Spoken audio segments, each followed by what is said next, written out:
বিসমিল্লাহির রহমানির রহিম। আসসালামু আলাইকুম, সবাইকে আমার উনুন ঘরের শুভেচ্ছা। আজকে আমার উনুন ঘরে রান্না করা হবে আমার এবং আমার জামাইয়ের খুবই পছন্দের একটা মজাদার খাবার, পাতলা খিচুড়ি বা লেটকা খিচুড়ি, যে যে নামেই চিনে। আর আমার জামাই খুব ছোটো কাল থেকে এই পাতলা খিচুড়ি খেয়ে খেয়ে বড় হয়েছে।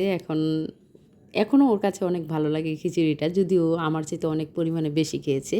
এই খিচুড়িটা তার খুবই পছন্দের একটা খাবার। বৃষ্টির দিনে এই খিচুড়ি খেতে খুবই ভালো লাগে, যে সাথে যদি গরুর মাংস ঝোল, আলু বা ভর্তা। আমি যেহেতু ঝাল পছন্দ করি, তো আমি ভর্তা দিয়েও খেতে পারি, আমার কোনো সমস্যা হয় না। সাথে একটু আচার হলে তো কোনো কথাই নেই। যদিও আমি এই খিচুড়িটা কখনোই রান্না করি নাই, সবসময় ভুনা খিচুড়ি রান্না করেছি, ওইটা খুব সুন্দর আমি রান্না করতে পারি। আম্মু কখনো রান্না করে না, আমার হাতেই রান্না করে খায়। তো আজকে যেহেতু আমার অনেক দিন ধরেই ইচ্ছে করছে এই পাতলা খিচুড়িটা খাবো, প্লাস আমার জামাই আমার সাথে খাবে। তো আজকে যেহেতু আমরাই শুধু বাসায়, তো আমরা খাবো, তাই অল্প পরিমাণে নিয়েছি পাতলা খিচুড়িটা রান্না করার জন্য। আর আমি যেহেতু একেবারেই পারি না, কখনো রান্না করিও নাই, তো আমি আমার বড় আপুর কাছ থেকে জেনে নিয়েছি রান্না করার আগে যে আসলে খিচুড়িটা কীভাবে রান্না করতে হয়। তো আপু আমাকে যেভাবে যেভাবে বলেছে, আমি চেষ্টা করেছি ওই রকম করে রান্না করার জন্য পাতলা খিচুড়িটা। তো আমি প্রথমে এইগুলো মশলা কষিয়ে নিয়েছি রান্না করার জন্য, যেহেতু এইখানে অনেক সময় দাঁড়িয়ে এই খিচুড়িটা রান্না করতে হয়।